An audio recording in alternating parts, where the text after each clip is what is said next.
दिल्ली में फिर सीबीआई की एंट्री पर बवाल हो गया है। दिल्ली में करीब 1000 लो फ्लोर बसों की खरीद को लेकर उस पर भ्रष्टाचार के आरोपों की जांच के बाद मुख्य सचिव ने सीबीआई जांच का प्रस्ताव दिया था, जिसे दिल्ली के उपराज्यपाल ने मंजूर कर लिया है। आम आदमी पार्टी की सरकार ने आरोपों को गलत बताते हुए कहा है कि टेंडर रद्द होने की वजह से कभी बस खरीदी ही नहीं गई।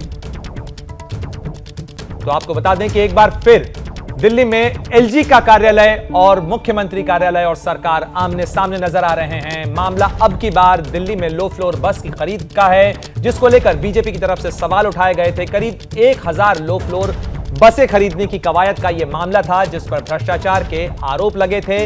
इस पूरे मामले में मुख्य सचिव ने प्रस्ताव किया था, सिफारिश की थी सीबीआई जांच की, जिसे एलजी ने अब मंजूरी दे दी है और इस मामले को सीबीआई को फॉरवर्ड कर दिया गया है। हालांकि दिल्ली की सरकार ने, आम आदमी पार्टी ने इन आरोपों को सिरे से खारिज किया है और साथ ही यह दलील दी है कि इस मामले में टेंडर की प्रक्रिया रद्द कर दी गई थी आरोपों के बाद और बसें कभी खरीदी ही नहीं गई। ऐसे में भ्रष्टाचार के आरोप निराधार है। एक बार फिर आपको बता दें, दिल्ली में सीबीआई जांच का दायरा अब बसों के मामले पर आ गया है और इस मामले को लेकर भी सियासी बवाल तेज हो रहा है। इस मामले में जहां बीजेपी ने कटघरे में खड़ा किया है आम आदमी पार्टी की दिल्ली की सरकार को, तो वहीं आम आदमी पार्टी सरकार ने इन आरोपों को खारिज किया है और साथ ही दलील दी है कि इस पूरे मामले में किसी तरीके का कोई भ्रष्टाचार नहीं हुआ है और साथ ही पलटवार करते हुए एलजी पर भी आरोप लगाए हैं। इस खबर पर ज्यादा जानकारी के साथ हमारे सहयोगी दीपक रावत जुड़ गए हैं। दीपक, जिस तरीके से अब ये पूरा मामला बढ़ता जा रहा है, क्या ये माना जाए कि अब इस मामले को लेकर एक नया मोर्चा खुलने जा रहा है, ये बवाल और बढ़ेगा? जी प्रणय, साफ तौर पर मामला जरूर बढ़ेगा क्योंकि ये पहले मंत्री नहीं है। इससे पहले भी चाहे वो डिप्टी सीएम की बात करें, मनीष सिसोदिया, उन पर भी सवाल उठ चुके हैं।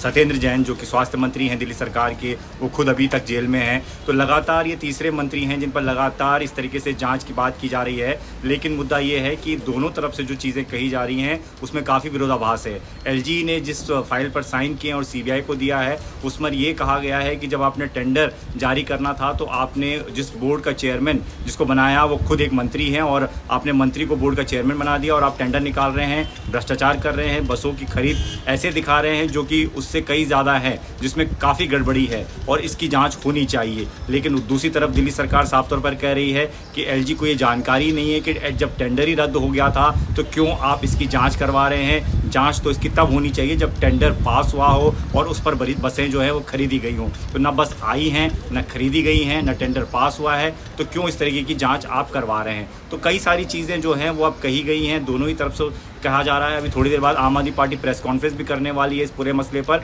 तो कहीं ना कहीं एलजी पर भी दिल्ली सरकार आरोप लगा रही है, क्योंकि कुछ दिनों पहले आम आदमी पार्टी ने एक बड़ा मामला उठाया था, कहा था कि 1400 करोड़ का घोटाला जो है उपराज्यपाल विनय कुमार सक्सेना ने किया है जब वो खादी ग्रामोद्योग के चेयरमैन थे। इस वजह से अब वो इनकी सरकार को लगातार घेरने की कोशिश कर रहे हैं। वहीं उपराज्यपाल ने कहा है कि उनके पास जितने भी सारे पेंडिंग मामले थे दिल्ली सरकार से जुड़े, वो उसकी एक एक फाइल को जांच रहे हैं और जांच में जो भी निकल कर आता है उसकी वो इंक्वायरी करवा रहे हैं और अगर गड़बड़ी पाई जाती है तो उसके खिलाफ कार्रवाई भी की जाएगी। तो दोनों पक्षों की तरफ से लगातार इस बारे में एक सीधी लड़ाई देखने को मिल रही है। पढ़ने बिल्कुल दीपक, आप बने रहे हमारे साथ में, लेकिन दर्शकों को जरा यह भी बता दें कि किस तरीके से इस मामले में आरोप लगाने वाली बीजेपी अब और ज्यादा तेवर के साथ हमलावर हो गई। कथित बस खरीद घोटाले को लेकर बीजेपी ने कहा है कि दिल्ली की केजरीवाल सरकार घोटाले में डूबी हुई है। मैं एलजी साहब के इस कदम का बहुत स्वागत करता हूं कि डीटीसी बस की खरीद में हजारों करोड़ रुपए के एक नए घोटाला सामने आया है, जिसमें बस की खरीद में प्रक्रियाओं का उल्लंघन हुआ है, सीबीसी की गाइडलाइंस का उल्लंघन हुआ है, जनरल फाइनेंस रूल का उल्लंघन हुआ है और इसके साथ ही साथ उस कंपनी को ये कॉन्ट्रैक्ट दिया था, अवार्ड किया था, जिसने उस कैटेगरी में बिड ही नहीं किया था, उसको बुलाया गया कि आइए निगोशिएशन करिए। जहां तक बस खरीद का मामला, इन्होंने डीटीसी बसों की खरीद 1000 बसों की खरीद का टेंडर किया, कॉन्ट्रैक्ट दे दिया, अवार्ड कर दिया।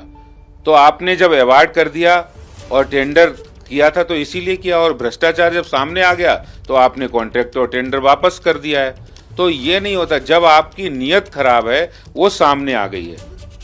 वो सामने आ गई। तो बिल्कुल ये उसी तरह है जैसे कोई व्यक्ति अगर कहे कि हमने तो मर्डर किया नहीं, लेकिन आखिर इरादा कत्ल भी तो एक धारा होती है, वो भी तो सजा होती है। तो आपने कमिट किया करप्शन के लिए और उसमें आपने गलत तरीके से टेंडर किया, टेंडर गलत तरीके से कंपनी को दिया, ये भी एक बहुत बड़ा आर्थिक अपराध है जिसको अरविंद केजरीवाल सरकार ने किया है। तो आप सुन रहे थे दिल्ली के प्रदेश अध्यक्ष आदेश गुप्ता को, बीजेपी के जो आरोप लगा रहे थे कि केजरीवाल सरकार कटघरे में खड़ी है क्योंकि वो आरोपों में भ्रष्टाचार के डूबी हुई है। इस बड़ी खबर पर लगातार हम बने हुए हैं, हर जरूरी अपडेट आपको देंगे, साथ ही आपको दिखाएंगे कि आम आदमी पार्टी की तरफ से इस पूरे मामले में क्या दलील दी जा रही है, क्या सफाई दी जा रही है। क्या मजबूरी है मेरी, बताइए। मैं अभी आपको बताती हूँ कि मैंने ओए होए होए होए नमकीन के चटकारे लेते हुए टकटकी मार के डिबेट शो को पॉज रिपीट कर करके देख रहे हैं जोगिंदर जी। इनकी तरह आप भी देखें अपनी फेवरेट डिबेट्स को रिपीट कर और डाउनलोड कीजिए एबीपी लाइव ऐप अपने स्मार्ट टीवी पर।